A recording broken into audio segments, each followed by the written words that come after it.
It was 1983. I was 11 years old, die-hard Penn State fan. The year before, Penn State had won the national championship. Now, some people in this room might disagree with that.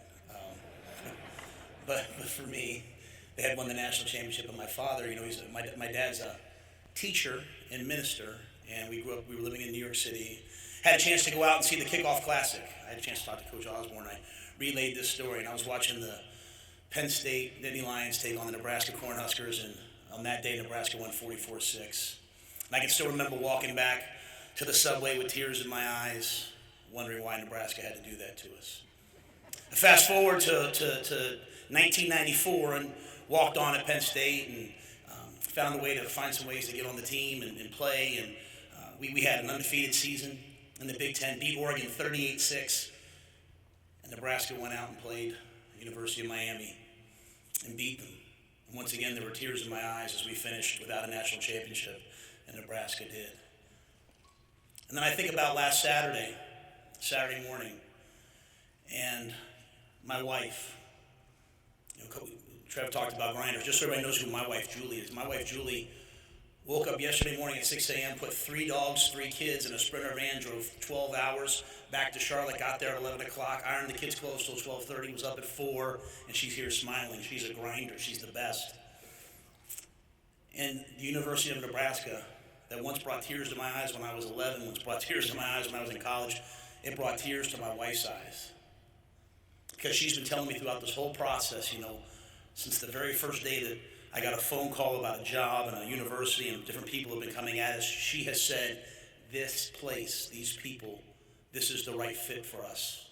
This is the right fit for our family. So on behalf of my family, the most important thing in the world to me, my wife Julie, my son Brian, my daughters Vivian, Leona, thanks for paying attention to me, guys. I want to thank Husker Nation. I want to thank the University of Nebraska. I want to thank Chancellor Green for this opportunity. But I want you to understand that this wouldn't be possible if it weren't for President Ted Carter. This would not be possible if it was not for Trev Alberts. It would not be possible if it was not for Angie Alberts. Because throughout this process, we found what we've been looking for. We found leadership. We found alignment. Like how do you put numbers like this up on the wall? How do you have the great seasons? How do you have 5 national championships? You need leadership and you need alignment. And I've learned that lesson. I've learned that no matter how fertile the seed is, man, it's got to be in great soil for the plant to grow. I could have taken a year off. Some people might think that, my wife was tired of me after 6 weeks. And while that might be a little bit true, that's not why I'm here today. I'm here today because as I talked to Trev, the passion for football was reborn inside me. The passion for young people was reborn inside of me. When we came to Lincoln, and we snuck into Lincoln, and we drove around, we said, you know what, this is a place that's committed to greatness. This is a place that's committed. Look at this facility that's committed to player development. These are people that love their university, that love their state, and love their football team. So as people ask me why, I'm here because this is the right fit. It's the right time. And if I have one message for you, we can absolutely do it. We can absolutely get the University of Nebraska and the University of Nebraska football exactly where it's supposed to be. It will be hard. It may take time, but it will be done. So thank you, Trev. Thank you, President Carter, for setting a vision for us that made us decide to call this home. I want to echo what Trev said. I thought it was awesome watching the team on Friday play against Iowa, and I'm sitting there watching it and trying to figure out, hey, is this going to be the team that I coach next year? Coach Joseph and his staff just showing tremendous leadership. The players on that team have had a chance to meet the team, talk to some guys, just showing the leadership to keep that team together. And again, that's what I hope that I bring. Because if there's one thing I've learned in the last couple of years after my foray in college, in the National Football League, it's that anybody can lead when things are easy. That's convenient leadership. Who steps up when things are hard? Who stepped up for this team in the middle of the season when the coach is gone and guys can go either way? Like, who steps up when we haven't had the success as a program that we want? Who's going to step up and fill the void, stand in the gap? And I'm honored that I've been chosen for that. And I'm just one small piece of it. Leadership isn't just a position, man. It's a way of life. And I hope, and I'll start today, I can promise you this, I'm going to rip this suit off sometime tonight, and I'm going to go back to my office, and I'm going to start to recruit, and I'm going to start to do all the things. But I am honored to say that I have a chance to lead this football program. When people ask why, besides living here in Lincoln, besides the leadership that I found, besides the opportunity, just the resources and support. My son, he's with this YouTube generation. I have seen the tunnel walk maybe 5,000 times. I have seen post-game celebrations. I've seen the hype videos. I feel like, and I don't know Nebraska well enough yet, and I hope you'll bear with me because I want to embrace everything that has to do with the University of Nebraska and the University of Nebraska's football program. But I feel like through him and through some friends of mine who have played here, that this is exactly the right place at the right time. And let me say it again, I believe we can do it. So thank you to my family. When you ask me what our vision is, and obviously we want to have Heisman Trophy winners, we want to win major awards, we want to win conference championships, we want to win national championships. But guys, I'm a day-by-day guy. I'm a process guy. I'm a what's next person. And I can just tell you this, that I want to build a team that's tough. I want to build a team that's hardworking. I told the team that today, like, the price of glory is paid in here at 6 a.m. The price of glory is paid on the recruiting trail. Like, we are going to work harder, I can't say that anybody else, but harder than we've ever asked ourselves to work, because this is going to be hard. You can't win 3 games and then win 4 games and then just come to work excited about just, hey, what's going to happen next? So we have to have a plan, and that plan involves working harder than the next man. We're going to build a team that's tough. We're going to build a team that's hardworking. We're going to compete in everything that we do. There's not a game that I expect to ever walk into where we don't expect to win. We want to honor the people who take their hard-earned money. Like, it is not a burden, but a responsibility on me as the coach to know that there will be people from all across the state who take the money that they make with their hands and with their work and with just their daily toil, and they spend it to come watch our team play. And you know what? You can't win every game every year. It just doesn't happen. But you can certainly be a team that people are proud to watch.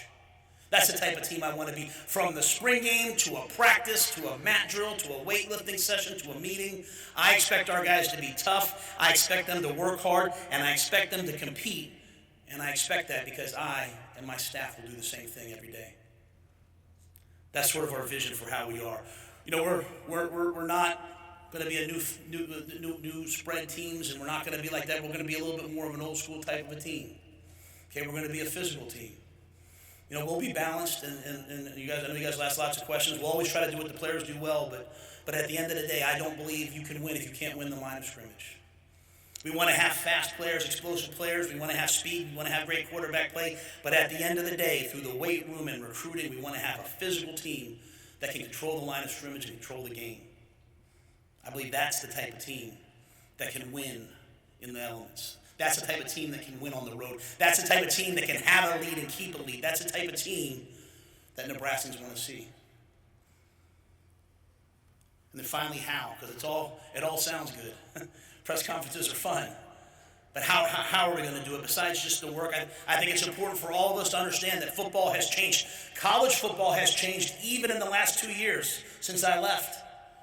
NIL, portal, transfer, all these different things. And I think for all of us, we can look at what we've done. We can celebrate the past. We can learn from the past, but we have to have an eye to the future. The game is changing around us, and we have to change with it. We have to recruit people that want to be Nebraska men. We have to recruit people who want to wear the N. We have to recruit people who want to pay the price for this team. While I know that there's some salary stuff now, we can, this guy can get this guy can get that, and we'll be involved in all of that because we want to bring the best players here. But at the end of the day, I want players who want to come here, who want to not just graduate, they want to be educated. They want to take advantage of this opportunity to change their lives in the classroom, to change their lives through education. I want to bring players here, and I want to have a program that impacts the community. That when you see a Nebraska football player, you know that wherever you are is better for them having been there. That they will always leave a place better than they found it. I want to bring players here who make the campus community better. Like, you're not going to see me and my family hanging out. Like, you're going to see us at the local diner. You're going to see us at the Salt Lake. That's who we are. We did not come here to live in seclusion. We want to be a part of this community. We want to be a part of this community, and I want players who want to do the same thing. Get educated, graduate, impact the community, impact the campus, and then play great football. I mean, I want guys that want to be pro football players. I've had a chance to coach in the National Football League twice. So many players have left the University of Nebraska and gone on to the NFL. And while talent can get you there, character and integrity and work ethic and professionalism will keep you there. It stinks getting fired. But if there's one great thing that came out of the day that I got the phone call that I was no longer the head coach of the Carolina Panthers, it was all of the players who played for me that are playing in the National Football League or who are going to medical school or going to business school who all said, you know what, Coach, my life is better for having been a part of the program. It's not about me, it's about all the people that touched them. And so as we come here to the University of Nebraska, it is my intent to leave the university a better place for us having been here. It is my intent to make Nebraskans proud, but most importantly, for every player, walk-on or scholarship, young or old, for every player that comes to play for us, that comes to practice in these facilities and sit in these meeting rooms, I want them to look back someday and say, you know what? My professional life, my personal life, my football life, it was all better for having been a Nebraska Cornhusker. I've gotten calls and texts from guys I know who play here, guys that I don't know who play here, and the pride and passion that they all feel for having been here and worn the jersey and been a Cornhusker, I want all the future generations to feel the same. So I will do my utmost best. I will do my utmost best to respect the tradition, respect that honor, and I hope that you guys will trust me to take us to another place, take us into the future, because it can happen. And as Trev said, the time is now. The time is now. And it's not really just about me, it's really about all of us, because we have to be all in. If you want to see something fail, have a bunch of people stand around and wait to see it fail. If you want to see something succeed, everybody, even when you disagree, just move ahead and push ahead. It's going to take everybody who bleeds red to get the Nebraska Cornhuskers to where they're supposed to be. But we will do it, but we'll have to do it together. It's my honor. It's my family's honor. I want to make sure I thank them again. I want to thank my mother and father who couldn't be here but who are so critical in my life. I want to thank all the players of the Carolina Panthers. I want to thank all the players that played for me at the Baylor Bears. I want to thank all the players who played for me at the Temple Owls. I would not be here in this moment, in this iconic program, if it wasn't for them. And I also want to thank, well, the pictures in the back, whoever picked that picture of me with the Nebraska red, that's got to be at least 10 or 12 years ago. And I don't look that good anymore. So I want to thank that person. I'll just finish with this. As we went through this process, and there were bumps and hurdles, and Trev had to overcome some things, contractually, and there were a lot of forces at work. Anytime things got difficult, my wife would look at me and she'd say, Admiral. She'd look at me and she'd say, Trev, trust the people. I trust them. I'm just so grateful that they trust me. Thank you so much.